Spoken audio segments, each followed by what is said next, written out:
Hey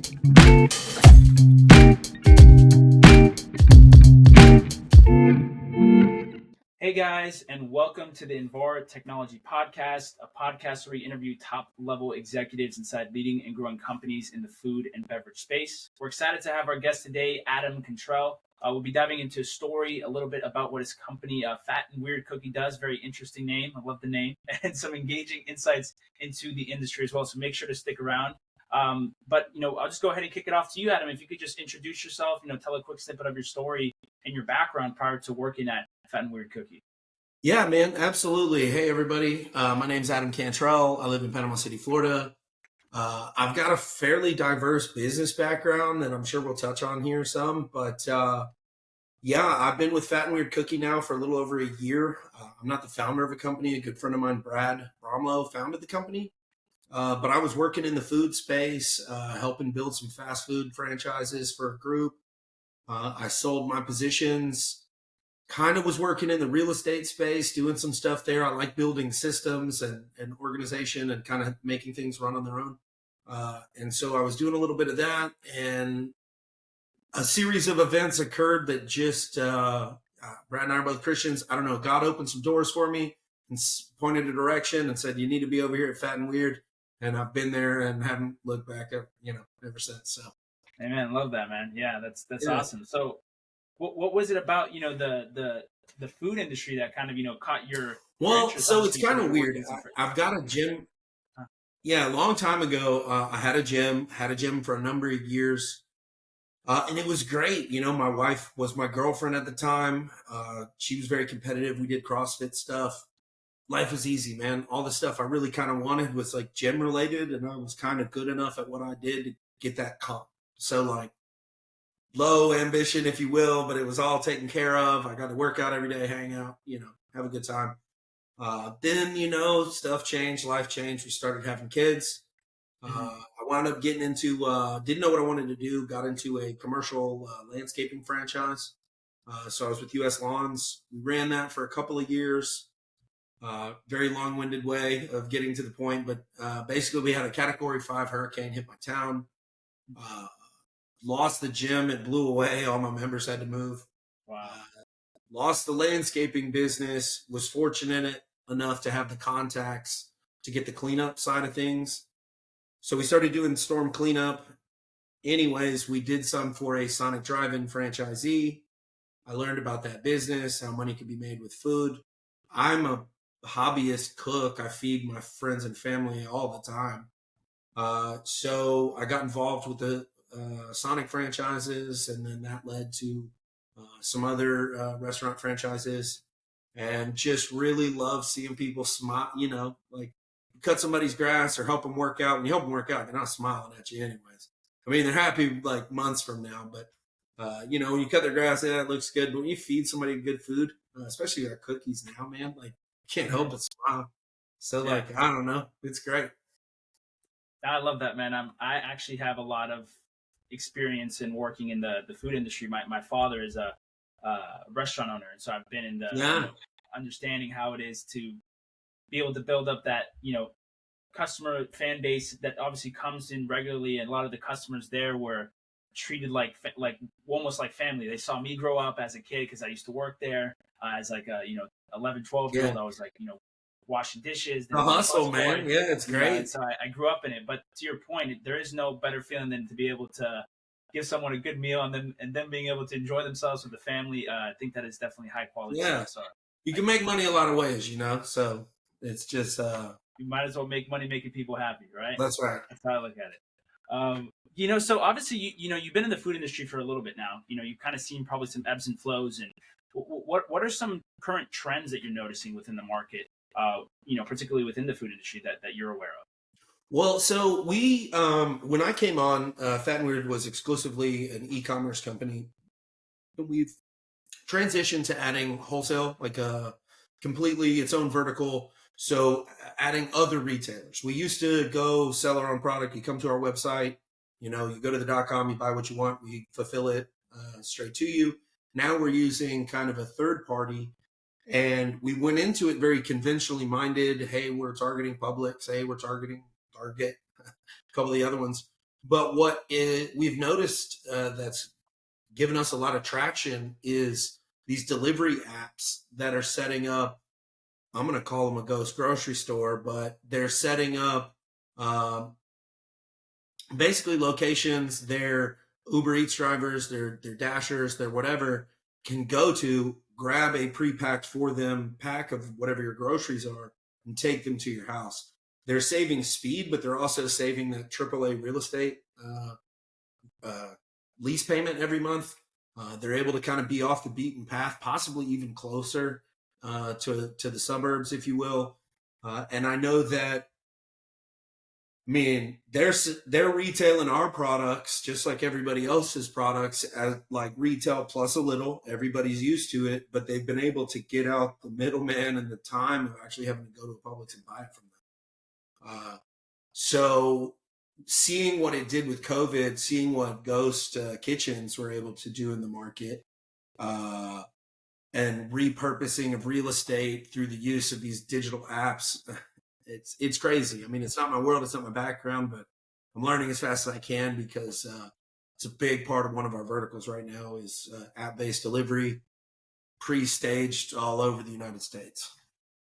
Yeah, it's awesome, and it's definitely the way that we're moving towards as a society, right? We want it now. Yeah. Pretty cool. Well, why don't you tell the audience a little bit about Fat and Weird Cookie? I'm curious, maybe even get the if you just give a quick overview and then. Man, I really love hearing Brad say it. Whatever, he started it, but basically we are desserts reimagined as cookies, if you will, right? So instead of we take a s'mores, one of our most popular is pitch intense, and so we don't just we got to do it over the top. So we use some processes and some machinery that allows us to take and make our own graham cracker dough, put chocolate chips all inside that graham cracker dough, and then fill that thing with marshmallow. So it's on the inside, right? So we've got one called the Pudge. It's a peanut butter cookie stuffed with, peanut butter, hard shell candies stuffed with peanut butter fudge core. We just, it's kind of a reimagined peanut butter cup. It's a reimagining of this. It's a reimagining of that.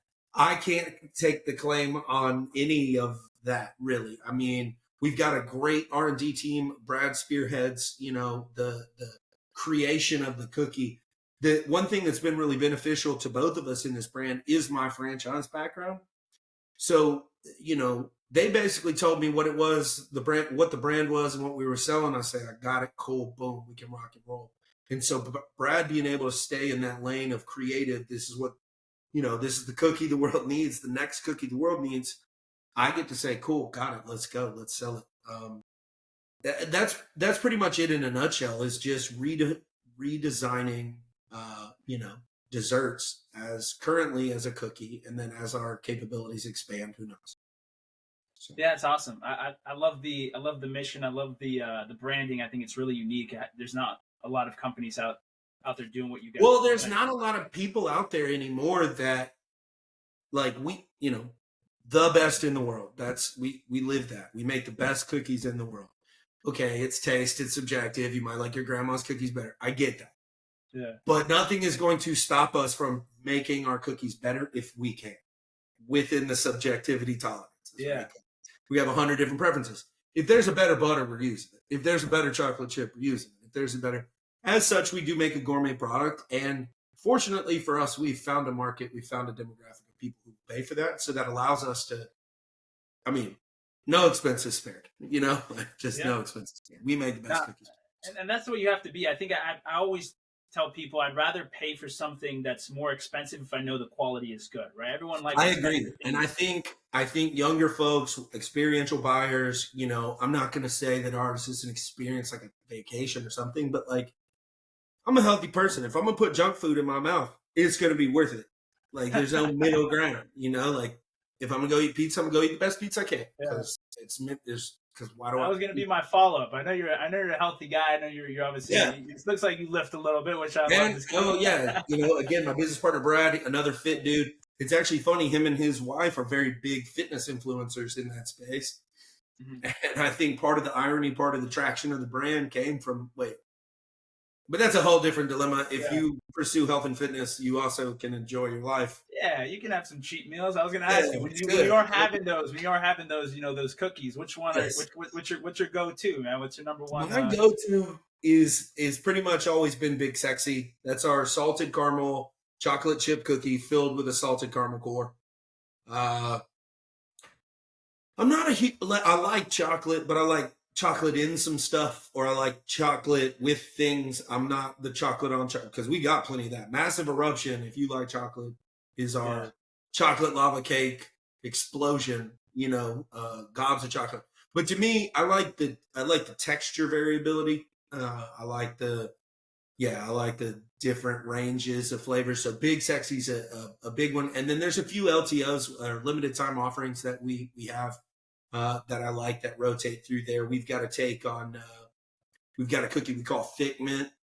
You can imagine it's a play on a Girl Scout favorite, Thin Mint, Yeah. but ours is big old fat stuffed cookies. So we just like to have fun with the names, fun with the cookies, and yeah, I love it. I love it. be a little weird. Yeah, it's better to be weird, man. I always Yeah, say man. better to be weird than normal, right? Right? Yeah. But obviously, Adam, you got some experience, working at some franchises, running the operations from there, and now diving into Fat and Weird Cooking, doing the operations on this side. I'm curious, what are some of the the biggest challenges that you really see in operating a food company that you kind of experienced over the years? Well, man, there's so many. Each type of business has its own type of customer and its own type of employee, and with that is usually the bulk of your problems. On the fast food side of things, it's get as much food out the door as cheaply as possible. So therefore, you're not really dealing with top end labor. You're not really dealing with the best of the bunch, if you will, because you've had to streamline that process to such a way it's been so handcuffed that it's kind of waiting automation, if you will. It's button pushing. Changing from the fast food pace to what we have now, I don't want to say it's easy. We have day-to-day problems, but the people we have right now are great. Knock on wood, man. But it's like they care. We are able to run our operation like a well-tuned, I'd say, Publix bakery, or something that people can wrap their heads around. Some kind of major grocery store bakery, Mhm. because we have people in the places that they need to be in. I would say that what a lot of people deal with in food manufacturing is hiring a lot of food specialists, or a lot of folks with opinions on what your process needs to be, instead of finding a qualified person that should have the opinion, and then a whole bunch of people that are just supporting that plan and making it happen. We have a whole bunch of people that are supporting the plan and making it happen. The problems that I have seen before, when we came on and cleaned up some restaurants that we bought, was a whole bunch of people thinking that the way it had been, that obviously wasn't working because we bought the restaurants from the owner, was the way it needed to be. Does that make sense? You just get folks stuck in their ways. Yeah, no, 100%, and it's hard for change. Change is tough. Change is tough and scary if you get in there and group think. I don't want to say there's but when you're operating a business, you're like the coach of the team. If you put yourself down there you need to be down there with them enough that they know you care, you love them, all that stuff. But I know this shit's gonna suck, and it's gonna suck in the day to day for us, but y'all, I'll do anything I can for you, but this is what we got to do. And if you can continuously say this is what hard feels like, this is what pushing through it feels like, this is what winning feels like before you win, then you just got to be a constant motivator, cheerleader, take the punches, give all the credit away to your team. I had a friend tell me, he's like, if you're not getting bloody, that means that you're not in the battle, right? You're not really. Yeah. You could be in a tougher battle for sure. you know? But and I agree with you. It's important to kind of have that coach mindset. And I think Alex Hormozy, I was watching a video of him the other day, and he said you got to know where the bodies are buried within the company. And I think that's That's like so it, man. true. Yeah. You got to have hands on things. You got to know exactly what's happening in departments, because if you kind of just let it be, where it's like, hey, like you guys handle this, and it's like, well, Well, that's right, man. So like our departments, we're in the formation of departments area. I gave the speech yesterday, but I imagine I'll have to give it again. We've attracted some top talent, but some of that talent has come from corporate world.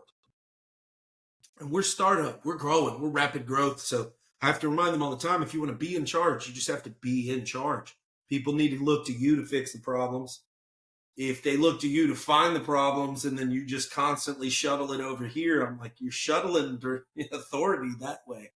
So like, take your department. If it's, so we've got like our logistics team or sales team or stuff like that. If you hear the word logistics, you go, that's mine. Get me involved. Cause that way, as an operator, as a, business owner with other partners, we have single points to call and we all know who that is. And we don't have to play telephone. I don't have to call my partner who has to call somebody else, who has to call somebody else to find out how many cookies we all know, hey, how many we got. In case we're at a conference or something, we have the opportunity to grab a big customer. I don't want to put my foot in my mouth and say we can fulfill something we can't. Does that make sense?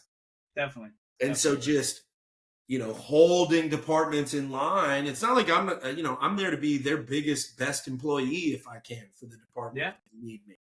But otherwise, it's like, it's your lane. It's your lane. Don't let anybody mess with it. So. 100%. And it's like inspiring people to do the best that they can in that role as well. Because coach chat, milking the best, getting the most out of them.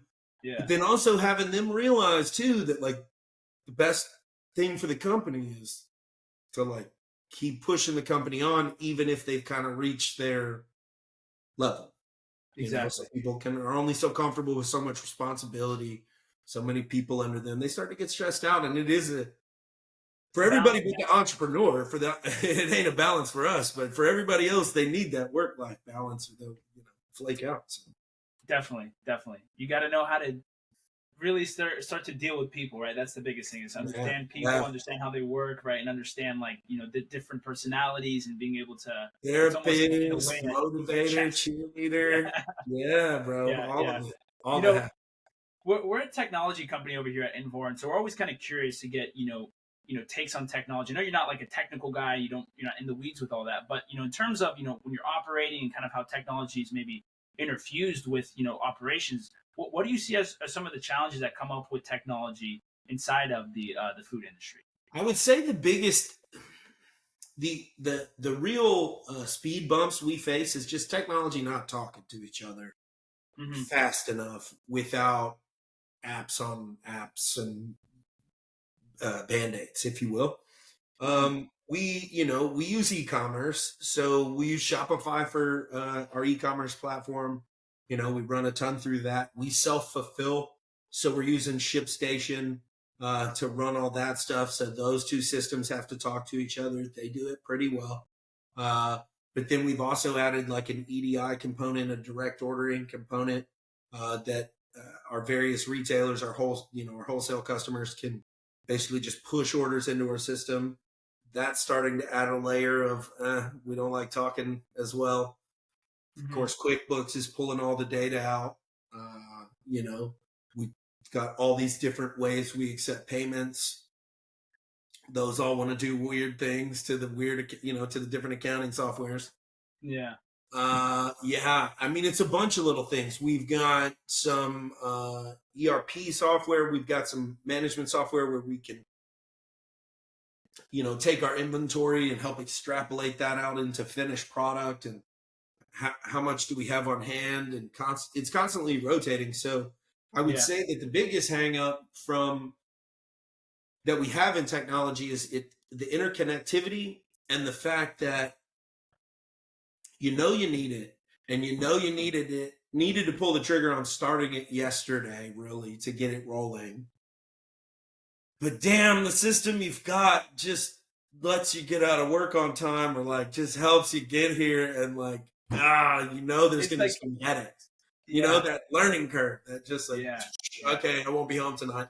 It's like, how much do I kick the can down the road before it becomes too big of a problem until then I have to, And then I so have to fix it. what I'm at is, how much can kicking can I do? Yeah. Because I have so many things I have to do today. But man, that's total inventory management right now. Though we're getting it better, and by the time whenever this releases, I expect it to be completed. But it's been just a nightmare for us. Yeah. If we oversell, if we run a flash sale on the website, and we oversell because it didn't tick something right, somehow some got drafted. Well, I've got this wholesale customer that has this like fixed order number. I just sold some of their cookies. Now I got to make more, and our processes are such that we make a lot of cookies really well now, but we don't make a few cookies very cheaply anymore. Yeah. So it's like, it's tough. No, it's tough. 100%. Obviously, you, like you said earlier, you kind of wear a lot of hats. Being the CEO, and you're kind of doing a lot of different things inside the business. You're in charge of a lot of people. You're making sure everything's running smoothly. What would you say is the type of mindset that you really needed to be a successful, COO in a company? Man, just truthfully, T-ball coach, man, or just a coach, man. I try to implement that. I try to emulate like a coach or something in sports that I had, where I need to know when to tell you good job, even though maybe it wasn't a good job for you, but because of the kind of day you were having, you have to like be able to separate yourself from it and what you maybe want to say, or maybe how you would want to be praised, and really kind of get on a one-on-one and go, man, my guy over here, if I don't tell him good job, he's not going to know he did a good job today. And then he's going to come. Does that make sense? Definitely. You got to go over here, and you got to tell everybody this guy did a good job, or gal, or whatever. There's the love languages, there's all that stuff, but you really just got to play a coach, because some of my best coaches would be like, yay, good job. And then as I'm running by going, I saw you almost drop that ball. We got to work on that practice. Yeah. Right? Like, everybody, we got to work on that practice. And so you have to figure out a way to do that, of like, hey, I know that didn't cause a major catastrophe for this company, but we all missed it. So let's not celebrate anything. We all missed it. Like, somebody was looking out for us. Let's get on this. And do it in a way that doesn't make people want to quit, because we're so used to like this non-confrontational society that purely going like, hey, hold on, we need to talk about this. Sometimes to some people it's very, I don't know how many employees you've dealt with, but man, I have had to dance around on eggshells. Man, you hit the nail right on the head, because you have to obviously have that delicate balance of being able to tell people when they've made a mistake, and when you know that they can be doing something better, and you have a standard that you aren't going to hold them to. But then also balancing with the fact where it's like, I'm going to encourage you to do, because I know it's always like, hey, I know you can be so much better. I know you can do so much more, and I have that, and I have these goals for you that I want you to achieve, that you're going to be, I want to make you better. I want to make you a better person. I want to make you a better, worker, and able to. And so today's expectation. Yeah, exactly. And today's worker, man, you run into a lot of, what will you do for me if, like, you have to, like, build this perfect path of, like, if you do this thing, I'll pay you this much more per hour. If you can learn this, I'll pay you this much more per hour. Whereas, and again, maybe not everybody's had this experience. I've only ever done startups, rapid growth stuff. And so, like, I just find a person that wants to be there every day. That's like, what time can I be in? And I'm like, dude, I'll teach you everything you need to know. And like, they just get money, kind of like, hey, cool, can you handle more? I don't have to hire anybody. Here you go. So like, 100%. I tell all the people that finding go-getters today is, I guess, the biggest. That's any business. 100%. I think I'm the same way. Whenever I'm hiring and looking to hire someone, I always tell them that we're willing to pay you money if you do a good job. It's like, if you do a good job and you continue to take on more, we have no problem paying you good money. Like, we want to pay you good. We want to make sure you stay. So if you can prove to us that you're going to do a good job, that you're going to work well in this role, we'll pay you. We'll pay you whatever you want. Like Whatever we'll you pay can claim from the Yeah. earth, man. We need Yeah, to make a little exactly. percentage on it, and that's You it. know, because I think people also realize as you kind of start to build businesses more and more is that business is really just a reflection of people within it, right? That's it. And so, like, if you have quality people within the business, you're going to have a quality business. And so, at the end of the day, like, you have Yeah. to make sure that you're having good 18 players. And obviously, everyone says that you want to find. I look 18 at players. it like a sports team, and Yeah. like, you know, at T-Ball, little Timmy was so good that little Johnny could suck because little Timmy was going and he could hold the team. At some point, man, at the level that we're trying to play, I mean, we're growing so fast that this is like a constant reminder that is in no way a threat, but like we're trying to move up a league. It means we all got to be better. Yeah. And whoever your weakest player is, whether you say it as a group or not, everybody knows it. Yeah. You're now asking to carry more and more of that player because there can't be any stragglers in a startup. There can't be dead weight, because and it sucks, man, because like we're not emotionless people. Yeah. I have to talk out of both sides because again, I've done this so much that I'm like, look, this is what we have to do. It doesn't mean I don't like hate that I have to do whatever I have to do, but like lead. This is the message. This is where we're going. This is the fat we have to trim. The team has to see that, and like, doesn't mean you're heartless, but it. Yeah. It's just the reality of being a leader in a company. You have, you're going to have to deliver the bad news. And that's whatever. If y'all haven't ever ran a company before or whatever, that's the hard part is that like, if you let somebody on the team long, you're going to like them or you're heartless, I guess. Yeah. So, but yeah, it's constantly going like, you're not holding the standard. And then, yeah, it's tough. It's a tough balance, but it definitely sounds like you got a hand on it. You know what you're doing, and you guys are growing. We'll see, right? We'll see. Or at least what I realize. I'm trying hard. As I say that, I realize that whenever people tell me that, it's like, well, like, no, I'm just trying to figure it out as much as you are. Day to day, man. Just try it. We're just trying to figure it out. Maybe I try a little bit harder than most people, but I'm trying my hardest to figure it out every single day to see how I can, continue to grow. Because as you mentioned, the growing pains in businesses are super tough, right? You like the pains that you have at each level when you're getting to that next level and you're pushing, you're having that rapid growth of, if it's 30-40% year over year or 50%, or if you're doubling in size, like you're going to have those pains that come with that growth because it's you're growing so quickly, right? And I think a lot of companies we're facing that now. Yeah, we're facing that now on just the accounts receivable side. In that, we went from e-commerce where like we technically had our customers' money before we even baked and fulfilled the product. We made it baked to order basically. But now we're running on like net 30 terms and various net term payments where I may have a customer order an amount of cookies from me, and then because of their sell-through rate, before they've even paid for the first order, they may have ordered 2 more times. And then I'm just getting the payment for the first, and like the profit didn't cover the second.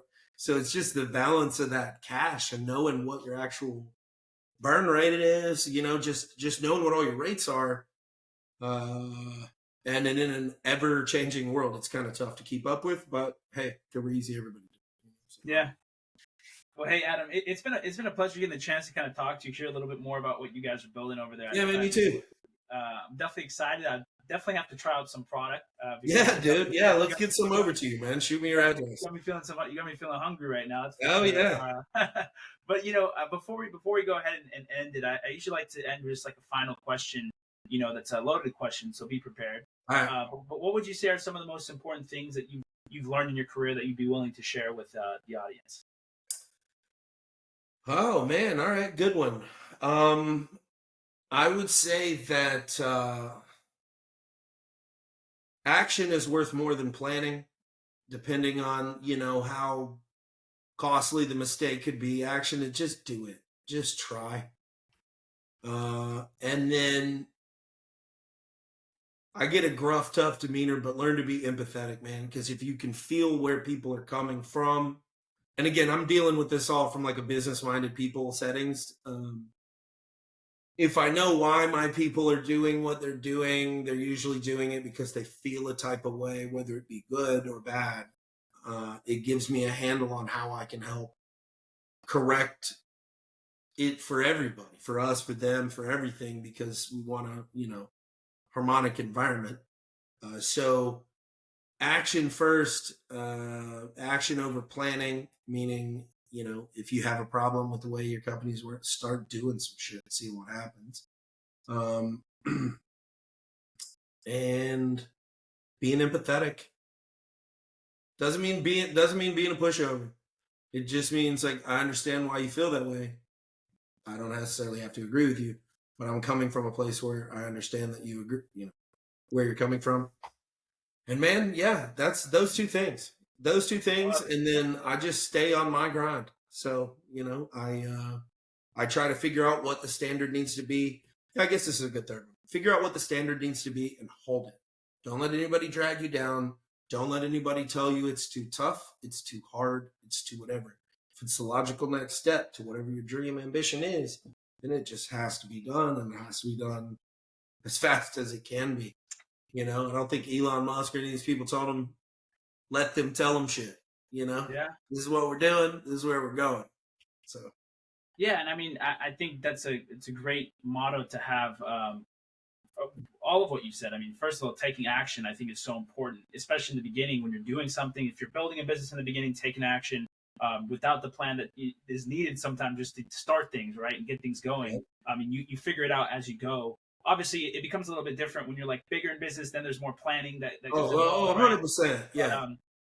But yeah, I totally agree with that. And then also the last point, well, in terms of empathy, I think you're right on the money. Like, you always have to understand where people are coming from, even though you may not agree with it. You can still understand and have that empathy, towards that. And then the last thing you said, I wanted to comment that. What was the last thing you had mentioned? You said something on building.